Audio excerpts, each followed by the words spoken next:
Here is part 6 of your story. The Predator struck fear in everyone, but not the human Death Worlder. Written in third person using simple and basic English, and designed to be engaging and move the story forward.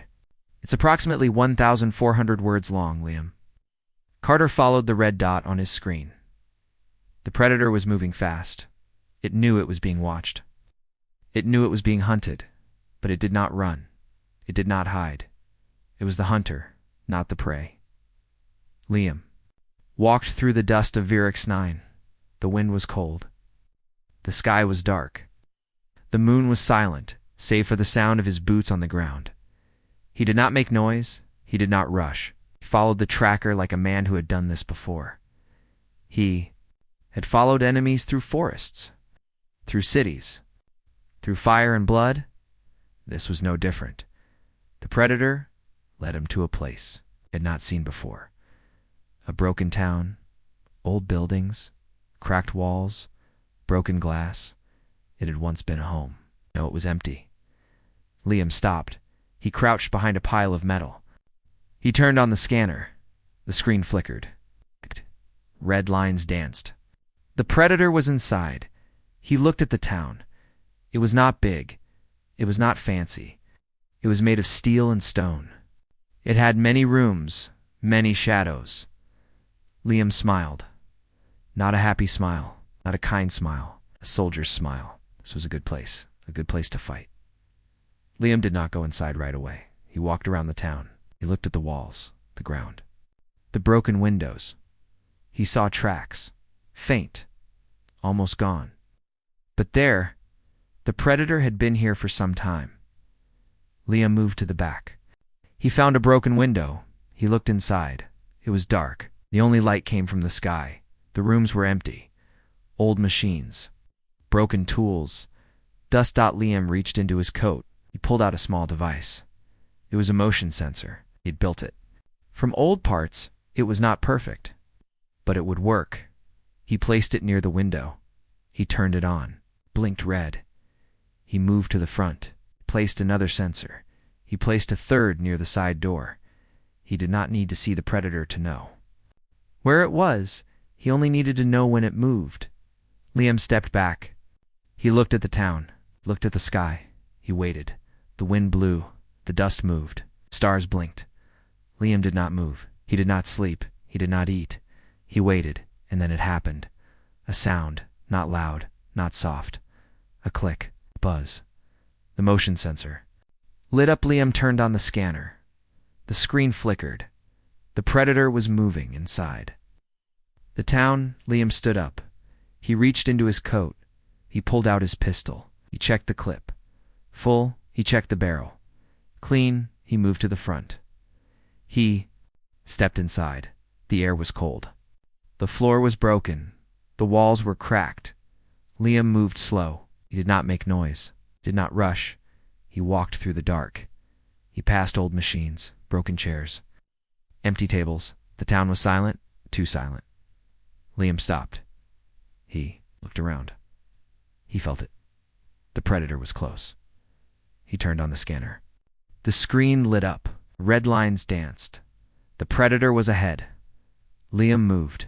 He walked through the hall. The walls were tall, and the shadows were deep. He reached a large room. It was empty. The floor was cracked, and the ceiling was broken.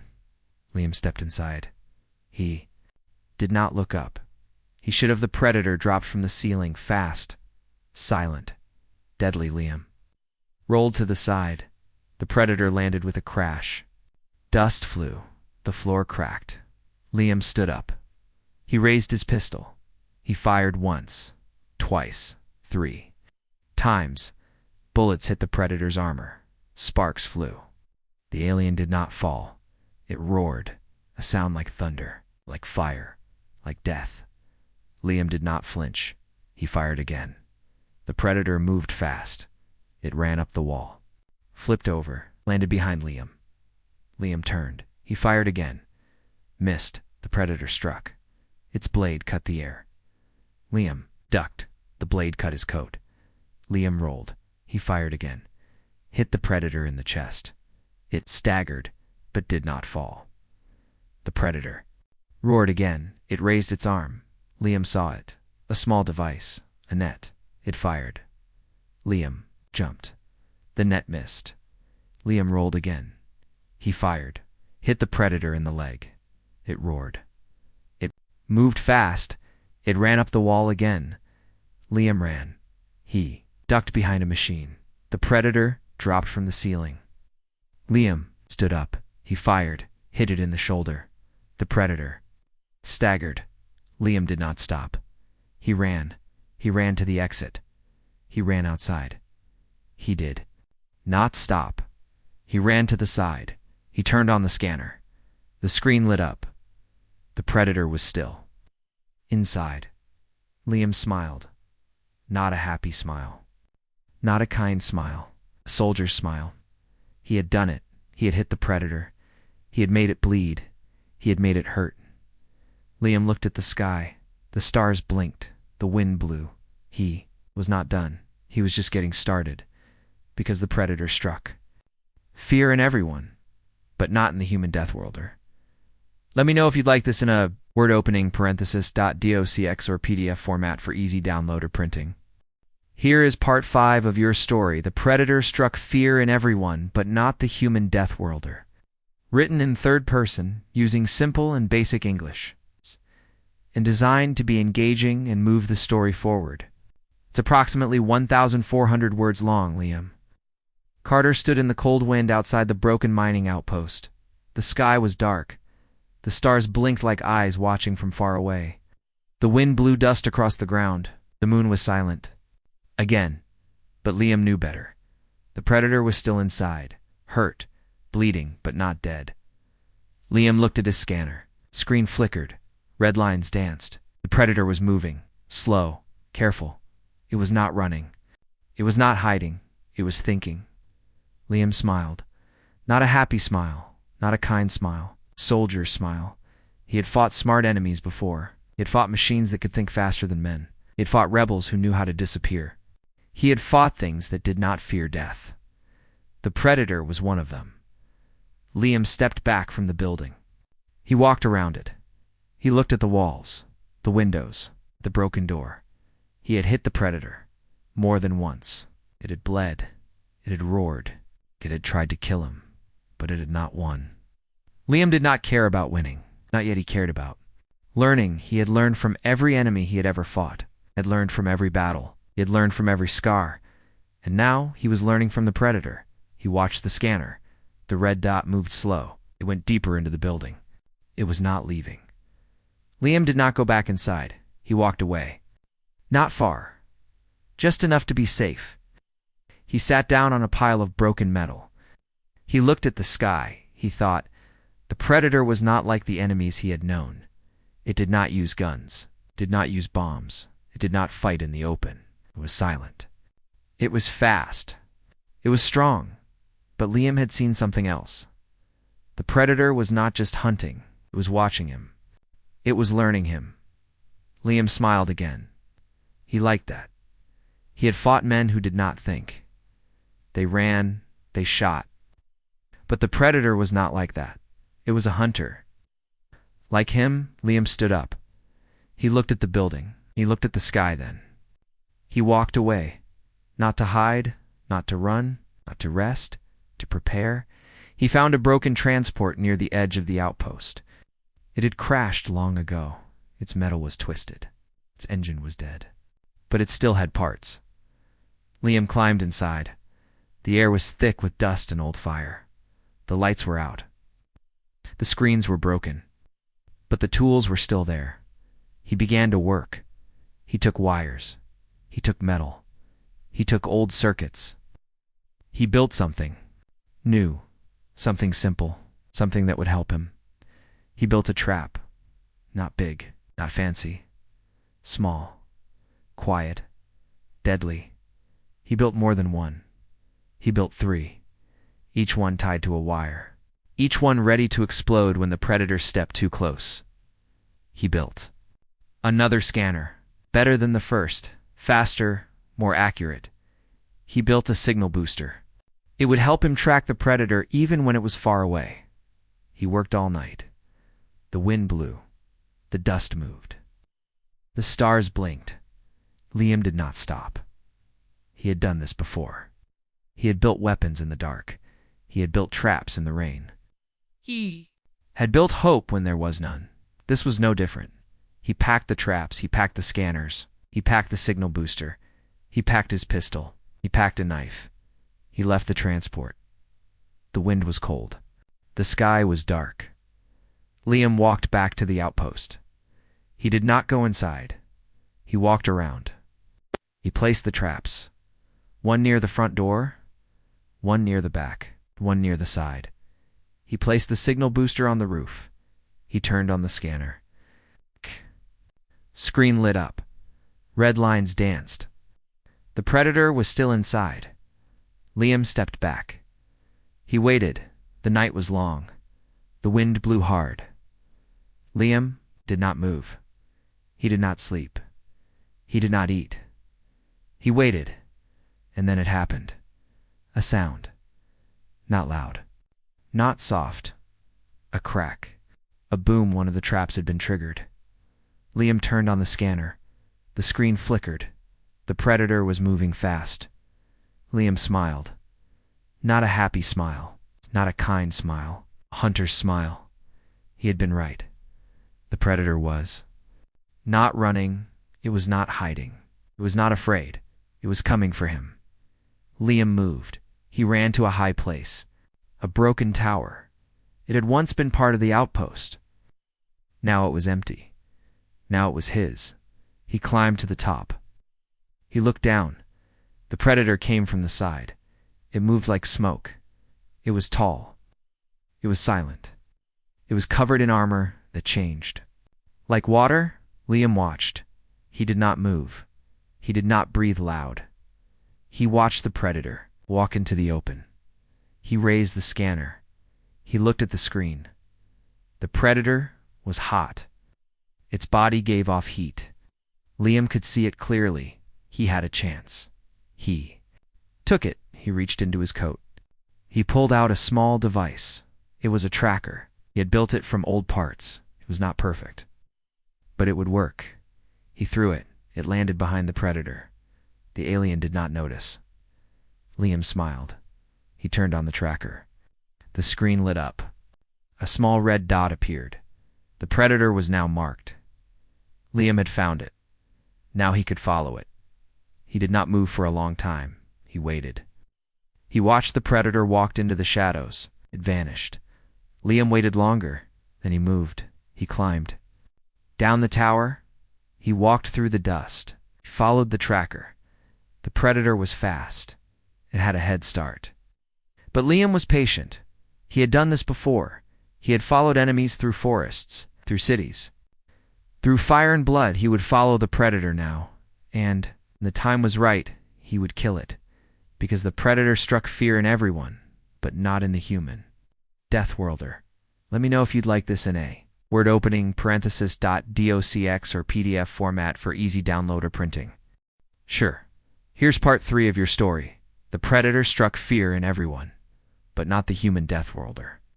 Written in third person, using simple and basic English, and designed to be engaging and move the story forward. It's approximately *** 1,400 words long *** Liam. Carter moved through the dust and cold of Orcs. The sky above was dark. The stars did not shine bright. The moon was silent, save for the wind and the distant sounds of death. The predator was still hunting. Liam did not rush. He did not panic. He moved like a shadow, like the predator itself. He had no armor, no fancy gear, no alien tech, just his coat, his boots, and the tools he had built. He had built a scanner. It was rough. It was loud. It was not perfect, but it worked. It could see heat. It could see movement. It could see the predator, even when it was hidden. He held the scanner in one hand. In the other, he held a small pistol. It was old. It had seen war. It had killed men and machines. It would kill the predator, too. Liam reached the edge of the summit base. The building was tall, made of glass and steel. It was cracked. It was broken. Now it was full of blood and silence. He did not go inside. He walked around it. He studied it. He watched the vents, the windows, the broken walls. The predator had been inside for some time. It had killed many. It had not left. It was still there. Liam crouched behind a pile of old metal. He turned on the scanner. The screen flickered. Lines of red and green danced across it. Heat, movement, life. He saw it, a shape. Moving inside the building, fast, quiet, deadly. The predator Liam did not move. He did not breathe loud. He watched. He waited. The predator moved like a ghost. It was not like any enemy he had faced. It was not like the soldiers he had fought. It did not use guns. It did not use bombs. It used blades. It used silence. It used fear. Liam had known fear. He had felt it in the dark. He had felt it before battle. He had felt it when he thought he would die. But he had learned to live with it. Fear was not weakness. Fear was a tool, and Liam was not afraid now. He stood. Up. He moved away from the building. He walked to a broken transport. It had crashed long ago. Its metal was twisted. Its engine was dead. But it still had parts. Liam opened the side door, climbed inside. The air was thick with dust and old fire. The lights were out. Screens were broken. But the tools were still there. He began to work. He took wires. He took metal. He took old circuits, built something new, something simple, something that would help him. He built a trap. Not a big one, not a fancy one, a small one, a tripwire, a signal, a warning. He built more than one. He built 3. He would not fight the predator in the open. He would not chase it, would not let it hunt him. He would make the predator come to him. He packed the traps. He packed the scanner. He packed his pistol. He left the transport. The wind was cold. The sky was dark. Liam walked back to the summit. Bossy did not go inside. He walked around it. He placed the traps. One near the front door, one near the back, one near the side, each one tied to a small speaker. Each one ready to scream when the predator passed. He was not ready to fight, but he was ready to know when the predator was near. Liam stepped back. He looked at the building. He looked at the sky. He waited. The night was long. The wind blew hard. Liam did not move. He did not sleep. He did not eat. He waited, and then it happened.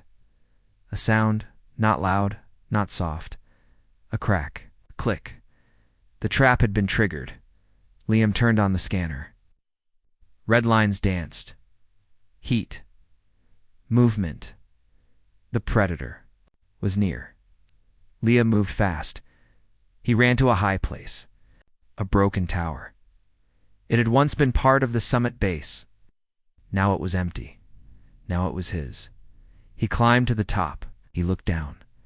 The predator came from the side. It moved like smoke. It was tall. It was silent. It was covered in armor that changed. Like water, Liam watched. He did not move. He did not breathe loud. He watched the predator walk past the building. He did not go inside. It moved slowly. It looked around. Liam smiled. Not a happy smile. Not a kind smile. A soldier's smile. He had been right. The predator was not just hunting. It was looking for him. Liam had watched it. It had learned its ways. Now the predator was doing the same. Liam did not move. He watched the predator walk into the open. He raised the scanner. He looked at the screen. The predator was hot. Its body gave off heat. Liam could see it clearly. He had a chance. He took it. He reached into his coat. He pulled out a small device. It was a tracker. He had built it from old parts. It was not perfect, but it would work. He threw it. It landed behind the predator. The alien did not notice. Liam smiled. He turned on the tracker. The screen lit up. A small red dot appeared. The predator was now marked. Liam had found it. Now he could follow it. He did not move for a long time. He waited. He watched the predator walk into the shadows. It vanished. Liam waited longer, then he moved. He climbed. Down the tower, he walked through the dust, followed the tracker. The predator was fast. It had a head start. But Liam was patient. He had done this before. He had followed enemies through forests, through cities, through fire and blood. He would follow the predator now, and when the time was right, he would kill it, because the predator struck fear in everyone, but not in the human. Deathworlder. Let me know if you'd like this in a word opening, parenthesis, .docx or PDF format for easy download or printing. Sure, here's part 2 of your story. The predator struck fear in everyone, but not the human Deathworlder. It's written in third person, using simple and basic English, and designed to be engaging and move the story forward. It's approximately *** 1,400 words long ***. Liam Carter walked through the cold dust of Viewership 9. The moon was silent now, except for the wind and the distant sounds of panic. The summit base burned in places. Smoke rose into the sky like black. Fingers inside, people still screamed. Outside, Liam walked alone. He had seen death before. He had walked through fire. He had stepped over bodies without stopping. This was not new to him. What was new was the predator. It was not like the enemies he had known. It was not like the men he had fought. It was something else. Liam had been in wars. He had fought in places where the ground was red with blood. He had fought in cities where the sky never turned blue. He had fought in space where one mistake meant floating forever in the dark. He had killed things that were not human. He had killed men who thought they were gods. But the predator was not a man. It was not a machine. It was something older, something wild, something that did not care for rules or mercy. Liam knew what it was to be hunted. He had been hunted before, by men with guns, by machines with sensors, by animals with teeth. He had always survived. He had always won. He would win this time. 2. He reached a broken transport ship. It had crashed long ago, its metal twisted and black. Liam climbed inside. The air was thick with dust and the smell of old fire. He moved through the wreck, careful where he stepped. He had been here before, not on this moon, but on others like it. He had used broken ships as cover, as tools, as weapons. He did not need fancy gear. He needed time. He needed space. He needed to think. He sat down in the cockpit. The glass was cracked. The controls were dead. But he did not need them. He needed to remember. Liam had grown up on Earth, a world the stars called a death world. They said it was wild, said it was dangerous. They were right. He had learned to fight before he could read. He had held a gun before he could drive. He had seen his friends die before he had kissed a girl. He had grown up in a world where you either fought or died.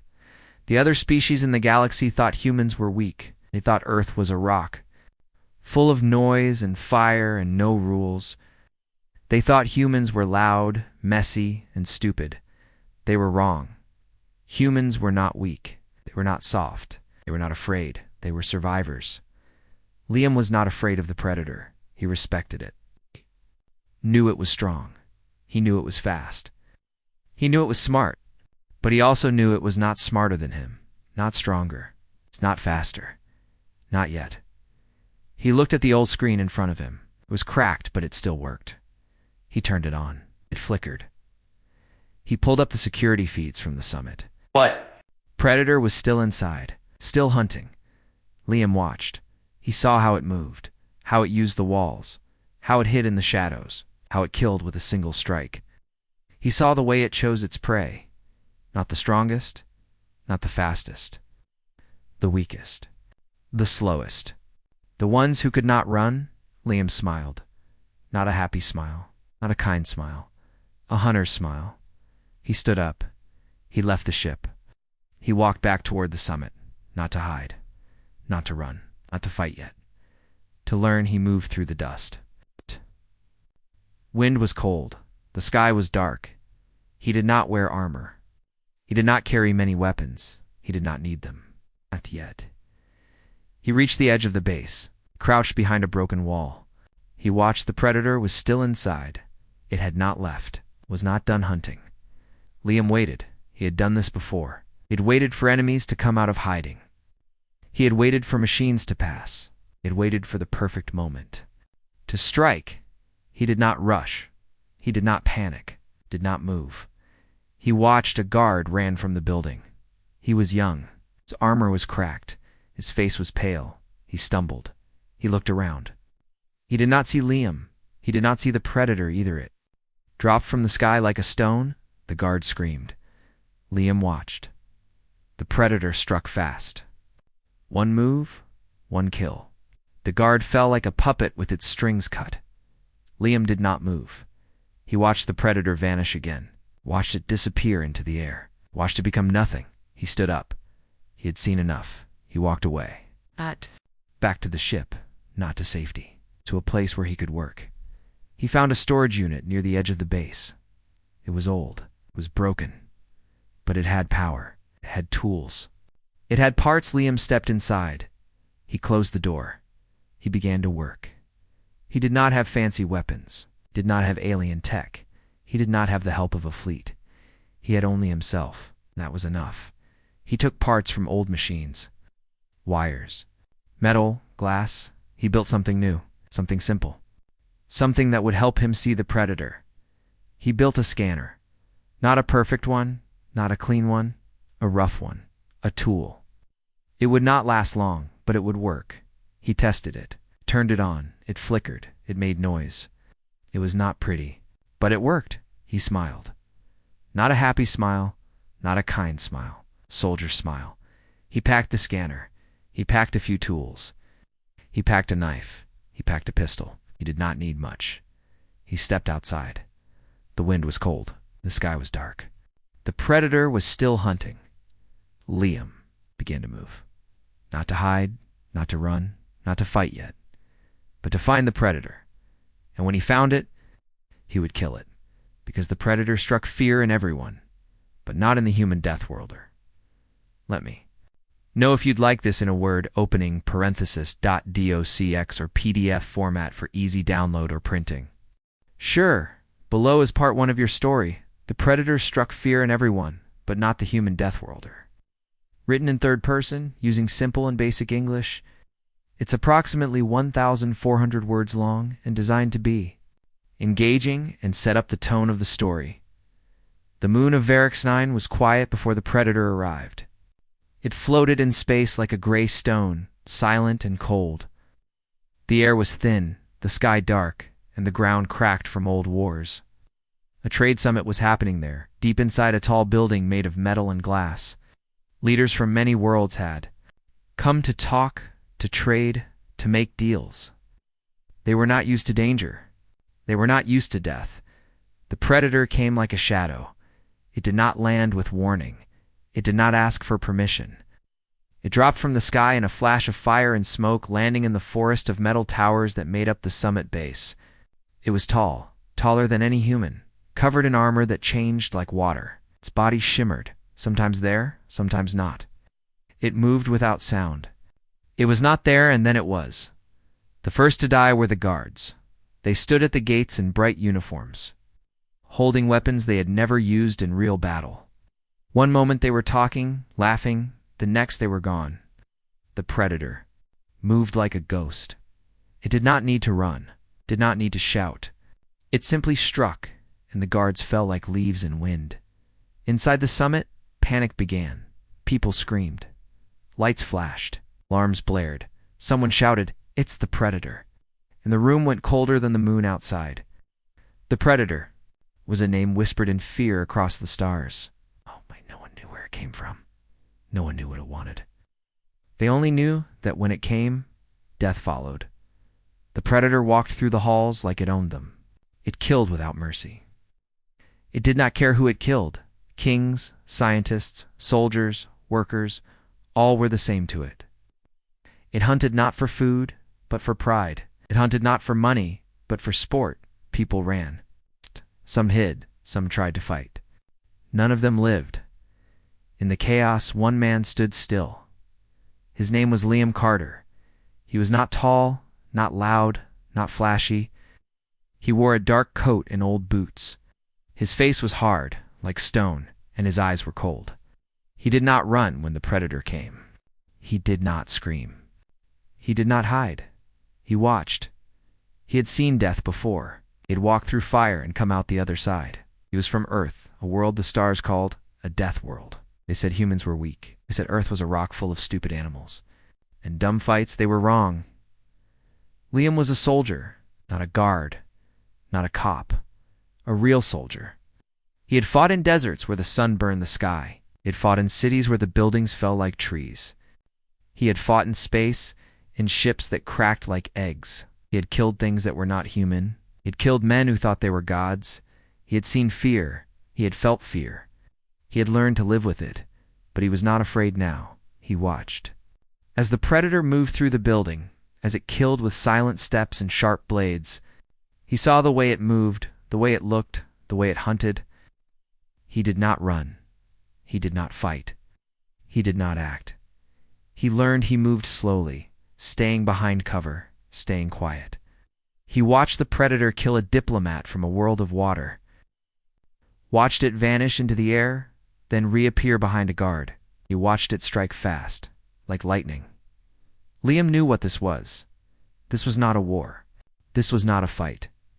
This was a hunt, and Liam knew hunters. He had hunted deer in the mountains. He had hunted rebels in the jungle. He had hunted machines in the ruins of old cities.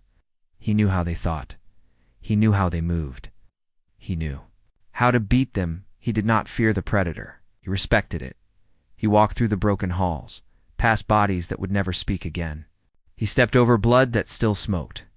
He did not cry, did not stop, moved like the predator, silent, sure, steady.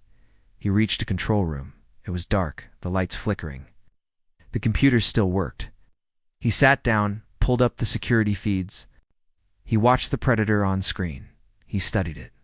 He watched how it moved, how it hunted, how it chose its targets. He saw the way it used the walls, the shadows, the vents. He saw the way it killed, fast, clean, silent. He smiled, not a happy smile, not a kind smile. A hunter's smile. He stood up. He left the room. He did not take weapons. Not yet. He took time. He took thought. He took breath. He was not ready, but he would be. Outside, the moon was dark. The sky was full of stars. The summit base burned in places.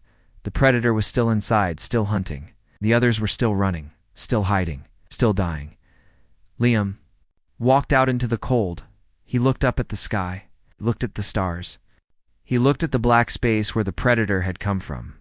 He whispered to himself, "It's not loud, not soft. You came to the wrong world." We turned and walked away, not to hide, not to run, but to prepare. The predator had struck fear in everyone, but not in the human death worlder. Let me know if you'd like this in a word opening .docx or PDF format for easy download or printing. Absolutely. Here's part 6 of your story. The galaxy was dominated by predators till humans changed everything. It's written in third person using simple and basic English. No headings, just a clean, engaging narrative. The stars burned cold and distant above New Carson, but the people below were no longer looking up in fear. They were looking up with purpose. The raid on the Varix base had changed everything. News of the attack had spread fast through the galaxy. It had not been a lucky strike. It had not been a mistake. It had been a message. Humans were not prey. And now, others were starting to notice. On a trading station orbiting a blue gas giant, a Saren merchant named Niravel sat in a small room filled with glowing screens and quiet voices. The station was full of traders, diplomats, and spies. It was a place where secrets were bought and sold, like fuel and food. Nir watched the latest reports come in. The humans had not only survived the first Varix attack, they had struck back. And they had done it with skill, speed, and heart. She leaned back in her chair and smiled. "They're not just surviving," she whispered. "They're rising." A voice behind her spoke. "You think they can keep this up?" Nira turned. Was a Thrak trader, A tall, rough-looking alien with scars across his arms and a deep voice. "They don't have to keep it up forever," she said. "Just long enough to change the game." The Thrak man thought for a moment, then he nodded. "I've heard stories. Other Thrak are talking. Some say the humans are dangerous. Yes. Others say they're worth watching." Nira raised an eyebrow. "Watching or working with?" The Thrak smiled, showing sharp teeth. "Maybe both." On New Carson, life had changed. The colony was no longer just a small human outpost. It was now something more, a symbol, a home, a base for something bigger. Logan Reyes stood on the edge of the landing field, watching the sky. Ships came and went more often now. Not just human ones. A small Saren shuttle had arrived the day before. It carried supplies, tools, and messages. Some of them were warnings. Some were offers. Kara Ellis walked up beside him, holding a data pad. "We've got a few more ships on the way," she said. Logan looked at her. "From who?" "Some are from other human colonies," she said. "A few are from independent traders, and one is from a Thrak defector." Logan frowned. "A Thrak defector?" "Yeah," Kara said. "Says he wants to help us." Logan shook his head. "This is getting real." Kara smiled. "It was always real. We just didn't know how real." The Thrak defector arrived the next day. His name was Gruck, and he was not like the others. He did not carry weapons. He did not talk like a warrior. He talked like someone who had seen too much and wanted to survive. He met with Logan and Kara. "In the command center, I was a Thrak slaver," Gruck said. "I took what we wanted. I sold what we didn't need." Logan looked at him. "So why are you here?" Gruck sighed. "Because I saw what your kind can do. I saw what you did to the Verex. And I know what's coming." Logan leaned forward. "What's coming?" the other predator species, Gruck said. "The Verex are not the only ones who rule this part of the galaxy. There's the Zorathi, the Kator, the Thrak. And others, they all see you now. You're not sure what to do." Kara looked at him. "Do they want to fight us?" "Some do," Gruck said. "Others are scared. Others are curious." Logan nodded. "Like you." Gruck smiled. "Yes. Like me, in the cold dark of space, the predator species were meeting. It was not a formal meeting. It was not a peaceful one. It was a secret gathering of the strongest, the smartest, and the most dangerous. The Virex warlords were there. So were the leaders of the Thrak slaver clans. The Zorathi hive mind sent its voice. Even the Kator, a warlike species known for their brutal tactics, sent a representative. They sat in a dark room on a hidden station, watching reports, listening to messages, and trying to understand what was happening. "The humans are growing," said one of the Vorex warlords. "They are not just surviving. They are building. They are training. They're fighting back." "Then we crush them," said a Thrak leader. "Not yet," said the Zorathi voice, which came from a single speaker, though it was the voice of many minds. "They are not like other prey. They adapt, they learn, they change. They are meat," said the Kachor leader. "Meat cannot rule," said the Virex warlord, "but meat can bite." There was silence. Then the Thrak leader spoke again. "We should watch. We should learn. If they are a threat, we deal with them. If they are useful, we use them." The others nodded. "Double quotes for now," the Verex warlord said. "We watch." Back on New Carson, the colony was preparing for what was next. Logan and Kara worked with the new arrivals. They trained pilots, they built better ships, improved their weapons. GRUK helped where he could. He taught them how the Thrak fought. He showed them how the predator species thought. "They don't just fight," he said one night. "They plan. They wait. They strike when you're weakest." Logan looked at him. "Then we make sure we're never weak." Gruck smiled. "Good, that's the first step." One day a new ship arrived. It was not human. It was not Saren. It was not THRA. It was small, fast, and silent. Logan and Kara met the pilot in the landing field. The pilot stepped out wearing a dark suit and a calm face. He looked human, but he wasn't. His name was Raylith, and he was from the Zorathi hive mind. I am here to observe, he said. To learn? Logan looked at Kara. She looked at him. You're here alone? She asked. For now, Rolith said. If you are what the reports say, then we must understand you. Logan nodded. Then start learning. Far away in the halls of the Varric's homeworld, the warlords were not idle. Zeovax stood before his council, looking at the reports. The humans grow, he said. Others follow them. They are not alone anymore. Then we strike, said one of the warlords. Zeovax smiled. Yes, but not yet. He looked at the stars. First, we let them think they are winning. The galaxy was watching. The humans were not just surviving, they were changing the game, and the predators were starting to feel it.